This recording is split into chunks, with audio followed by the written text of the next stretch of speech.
Hola amigos de Prevención en 10 minutos libres de violencia. Esta semana vamos a tocar una cápsula interesante. Muchas personas me han comentado a partir de otro contenido en el que hablamos sobre la violencia psicológica y todo lo que implica, más que una herida o una tristeza. ¿Qué síntomas psicológicos aparecen con más frecuencia en víctimas de violencia? Miren, cuando nosotros observamos incluso informes psicológicos que hacen a víctimas de violencia de género, nosotros observamos mucha sintomatología que salen a relucir a partir de la aplicación de metodologías de carácter científico. Cuando una persona ha vivido violencia, muchas veces el daño no siempre se ve, no siempre hay una herida visible. Eso va a depender de cada víctima, no siempre hay un golpe, evidentemente, porque estamos hablando de un daño psicológico, pero eso no significa que no haya daño. En las evaluaciones psicológicas que se realizan, como les dije anteriormente, a víctimas de violencia, ya sea en contextos clínicos, en mi caso suelo ver los forenses, aparecen ciertos síntomas emocionales y psicológicos que se repiten con muchísima frecuencia. Y esto es tan puntual a partir de la metodología que se aplique de manera científica que uno lo observa en muchas mujeres o en muchos hombres. Y hablar de eso es importante porque muchas personas viven esas experiencias sin saber que lo que sienten tiene una explicación.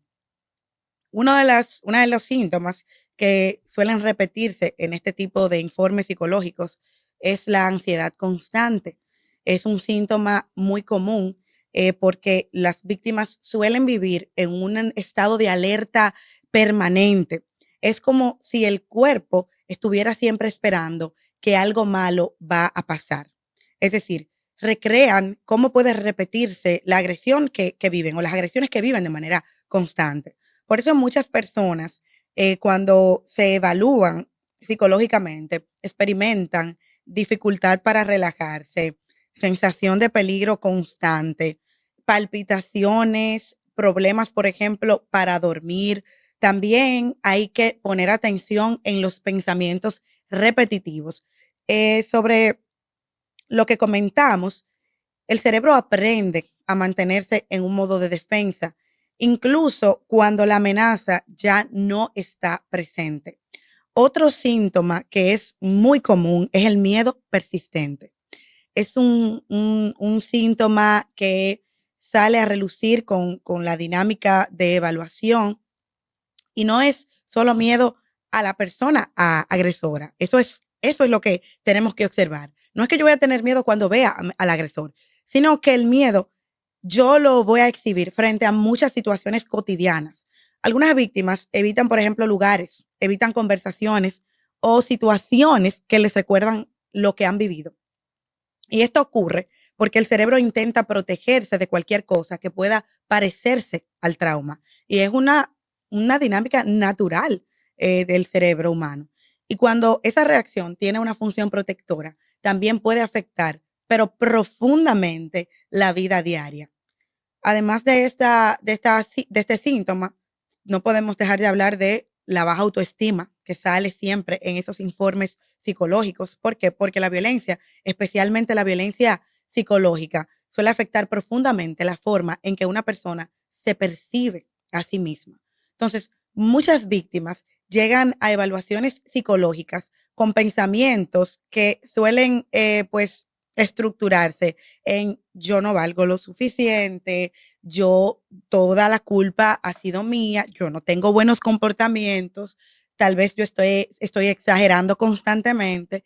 Y esto ocurre porque muchos agresores utilizan la humillación, la descalificación y sobre todo el sembrar culpa como herramienta de control. ¿Qué es lo que ocurre con el tiempo? Lo que ocurre es que esos mensajes pueden terminar siendo interiorizados por la víctima y esa interiorización es muy peligrosa. No podemos tampoco dejar de hablar como señal de esa tristeza profunda o depresión, que es otro síntoma que aparece con frecuencia, esa tristeza persistente. es muy común que algunas víctimas experimenten una sensación de vacío todo el tiempo, una pérdida de interés en actividades que antes, por ejemplo, habían disfrutado.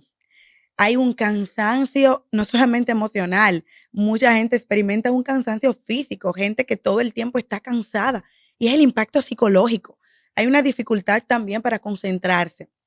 En algunos casos, estos síntomas pueden evolucionar hacia un cuadro depresivo, porque la violencia no solo rompe relaciones, también puede afectar la esperanza de la persona, la motivación, la sensación de conquistar el futuro, de ser resilientes ante determinadas situaciones que vivimos. Y todo eso es parte de la afectación psicológica.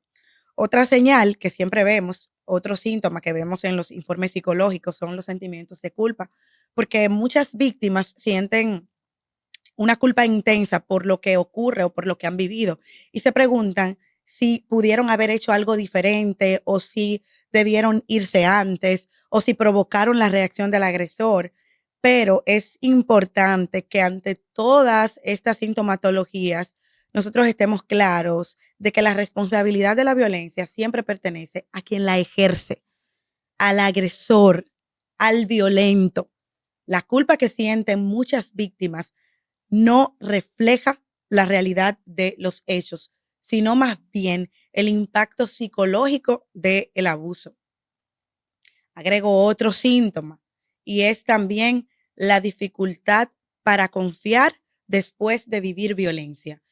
Hay muchas personas que van desarrollando una dificultad grandísima para confiar en los demás y es producto de las experiencias negativas y violentas que han vivido.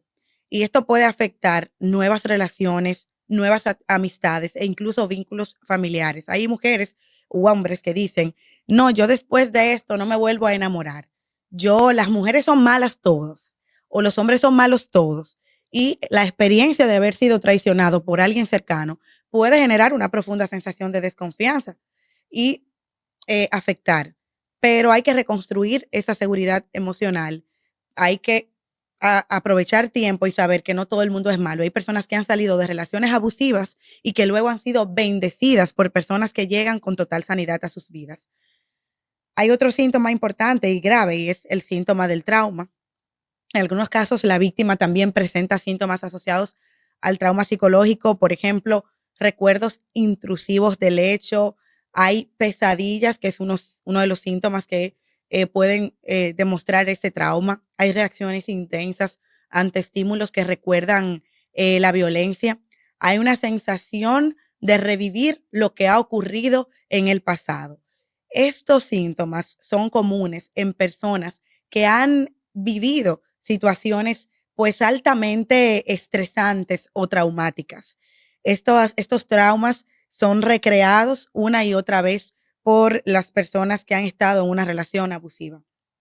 Algo importante que debemos entender es que no todas las víctimas reaccionan de la misma manera. He visto casos donde una mujer ha sido seriamente violentada y el informe psicológico no tiene sintomatologías severas ni considerables. ¿Por qué? Porque su capacidad de resiliencia es totalmente distinta a otra que quizás ha vivido una violencia más leve.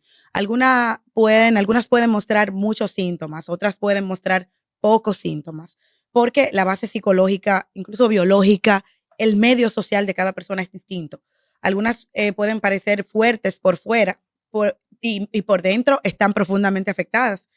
Por eso las evaluaciones psicológicas no se basan solo en una conversación con la víctima, sino en metodologías científicas, entrevistas especializadas y pruebas psicológicas que permitan comprender el impacto real de la violencia. En el Código Procesal Penal, en República Dominicana, por ejemplo, el peritaje tiene una exigencia y es que tienen que tener metodologías de carácter científico, hay que partir de unos antecedentes, llegar al resultado y llegar a una conclusión.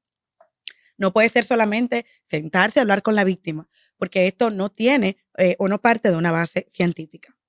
Miren, amigos, para terminar, quiero decirles que la violencia no solo deja consecuencias físicas, también puede afectar la mente, las emociones y la forma en que una persona se relaciona con el mundo. Reconocer estos síntomas a tiempo no significa etiquetar a las víctimas, significa entender que detrás de cada historia de violencia hay una experiencia humana que tenemos que atender, experiencias humanas que muchas veces son complejas, que merecen ser escuchadas, comprendidas y sobre todo, toda víctima merece y tiene que ser acompañada, porque definitivamente el primer paso para sanar muchas veces comienza con algo que parece muy simple, pero que no lo es, que alguien crea lo que la víctima está contando. Gracias por acompañarnos esta semana en Prevención en 10. Gracias por seguirnos siempre en nuestras plataformas digitales. Hasta la próxima entrega.